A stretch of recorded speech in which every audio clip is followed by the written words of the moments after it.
Dünya qorxunc və zalımdır. Əgər buradan çıxarsa, insanlar onu öldürəcək. Hər kəsə bərabər şəkildə yanaşmağı öyrədir bu inklüziv sinif. Yəni onlarda mərhəmət hissi formalaşır. Bu şagirdlərlə necə işləyəcəyimiz barədə bir komanda işimiz var. Əvvəllər qardaşım məktəbdə oxumuşam. Əməliyyat olandan sonra həkim dedi ki, bu uşağa yıxılmaq olmaz da. Ondan sonra təhsil olmuşam yəni. Məktəb yolları, sizi bir an belə unutmaram mən. Könlüm həsrətlə titrəyib əsir, hər dəfə keçəndə sizdən.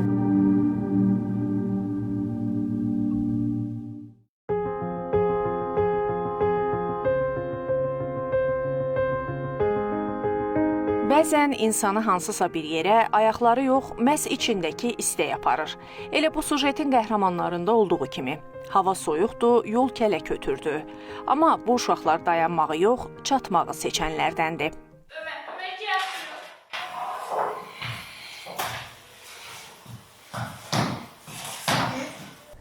Dünya qorxunc və zalımdır.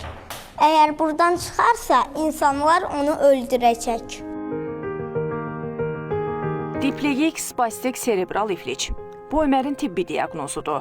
Amma bu inklüziv sinifdə onu belə tanımırlar. Ömər burada şagirddir, dostu, sinfin ritmini tutan uşaqlardan biridir. Mən adım Ömərdir, Ömər İskəndərli və 15 sentyabrdan bəri burada ayağımın yanında oxuyuram. Mən də özüm dərsi yaxşı başa düşürəm, çünki mənim beynim çox yaxşıdır. Aha, evdə gedəndə dərslərinlə məşğul olursan, hə, Ömər? Lovqalanmaq olmasın, mənim beynim yaxşıdır. O təkcə öz sinif yoldaşları ilə yox, oxuduğu məktəbin bütün kollektivi ilə ünsiyyət qura bilən, hamının sevdiyi bir uşaqdır. Müəllimə söz verdiyimi eləmək lazımdır. Hazırsınız? Zəhmət olmasa hazırıq deyin.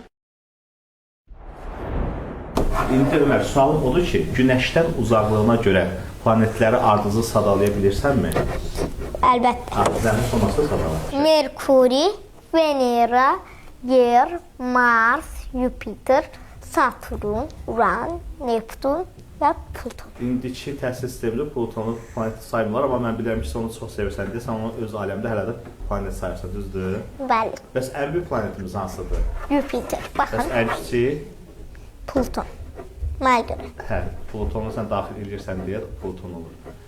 Bəs ən yaxın? Merkuri, Hansı planetimiz tərs dönür?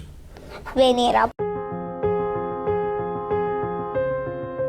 Ömər diqqət mərkəzində olmağı sevir həmişə. İnklüziv sinifin üstünlüyü odur ki, həmin uşaqlara qarşı qeyri-adi yanaşmırlar. Yəni hər kəsə bərabər şəkildə yanaşmağı öyrədir bu inklüziv sinif. Yəni onlarda mərhəmət hissi formalaşır.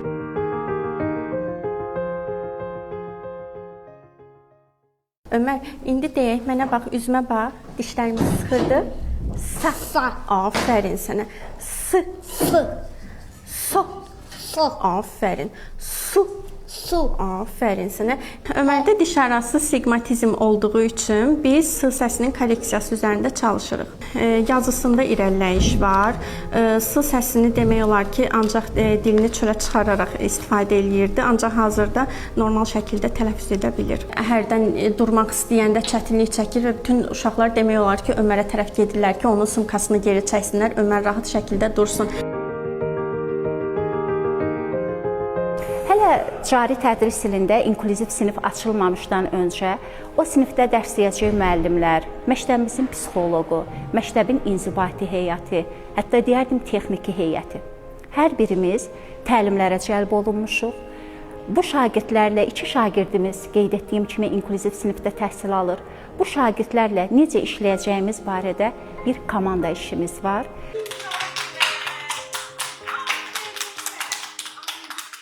Ömər anadan gəlmə serebral paraliz olub, yüngül formasında keçirilib paraliz. Anası tarix müəlliməsidir. Evdə danışdıqca anasından soruşurdu, materiklərdən soruşurdu, maraqlanırdı. Deyirdi, kosmonavt olacam. Sonra deyir ki, yox, mən alim olacam. Çox sevinir məktəbə gələndə. Elə həvəsir ki, gedim, oturum. Gələn kimi vərəq götürür, deyir ki, müəllimə vərəq ver, mən ya şəkil çəkəcəyəm. Nə bilim, uşaqlarla ünsiyyətdə çox yaxşıdır, mehriban rəftar eləyir uşaqlarla.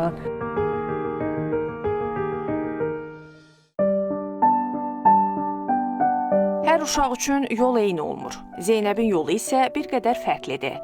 Onun evi həm də məktəbidir. Mən Zeynəb Aslanova 247 nömrəli tam orta məktəbin 6B sinifində təhsil alıram. Mənim sərhədimdə problem olduğuna görə mən evdə təhsil alıram. Mənim bütün fənlərə inanırsınız ki, çox marağım var. Ən çox sevdiyim fən coğrafiyadır. Çünki çox maraqlıdır. Musiqini sevirəm, ingilis dilini çox sevirəm. Özüm də deyirəm ki, ingilis dili müəlliməsi olacağam. Əvvəllər qardaşım məktəbdə oxumuşam. Bütün sinif yoldaşlarım hamısı orada yaxşı olub. Amma ondan sonra üst-üzə əməliyyat olandan sonra həkim dedi ki, bu uşağa yıxılmaq olmaz da.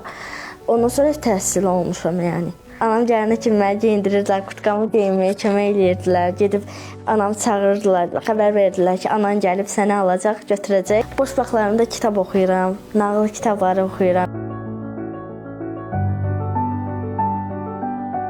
Zeynəbin beynində aparılan əməliyyat onun həyatını xilas edib. Amma təsadüfi yıxılma, bir anlıq ehtiyatsızlıq onun sağlamlığı üçün ciddi fəsadlar yarada bilər. Məhz buna görə də Zeynəb təhsilini evdə davam etdirir. Həkimin verdiyi diaqnoza əsasən Zeynəbdə hidrosefaliya xəstəliyi müəyyən olunub. Zeynəb artıq dərsi sadəcə mövzu şəklində öyrənmir. Onu bir həyatla əlaqələndirməyi bacarır, özünə uyğun maraqlı suallar verir, cavab almağa çalışır. Aslanlı Zeynəblə 2 ildir məşğul oluram. Çox dünya görüşlü, yəni fikirlərini tam izah edən bir şagirddir. Zeynəbin ən çox marağı humanitar fənlərədir, düzdür. Amma riyaziyyatda da marağı odur ki, həndəsi fiqurlarla, silindrlə, yəni fəza fiqurları haqqında çox təsviri çox böyükdür. Bu evdə dərs var, məsuliyyət var, öyrənməyə böyük maraq var. Bu uşaqları güclü edən təkcə onların daxili iradəsi deyil. Onları güclü edən həm də valideyn dəstəyi, təhsil sisteminin yaratdığı imkanlar və müəllimlərin səbridir. Uşaqlara nə demək istəyərdin? Dərslərini necə oxusunlar, özlərini necə inkişaf elətdirsinlər? Çoxlu kitab oxuyaraq, telefondan uzaq olaraq və dərsləri yaxşı dinləsinlər. Elə demək istəyirəm. Allah bütün uşaqlara şəfasını versin, Allah onlara yardım eləsin. Bizim bir qədim kinomuz var, Bir qalanın sirri. Orada kitablar danışır. Deyirsən bizi oxumasan, kitabların sirrini dilini bilmərsən. Olan ondan sonra eyni mənə dediyim kimi orada oxuyur. Dayı bezdirtir, mən bəsdir bunu oxudum dayı da. Yəni mən uşaqlara bu məsləhəti vermək istəyirəm ki, oxusunlar, yaxşı çalışsınlar ki, əllərində bir peşəsi olsun. Bu uşaqlar cəmiyyətimizin ən güclü tərəflərindən biridir. Onlar bizə göstərir ki, maneələr inkişafımıza əngəl ola bilməz. Onlar bizə öyrədir ki, hər zaman bir şansımız daha var və o şansı dəyərləndirmək bizim öz əlimizdədir. Məktəb yolları, sibirəm belə unutmaram mən. Könlüm münhəsrətlə titrəyib əsir. Hər dəfə keçəndə sizdən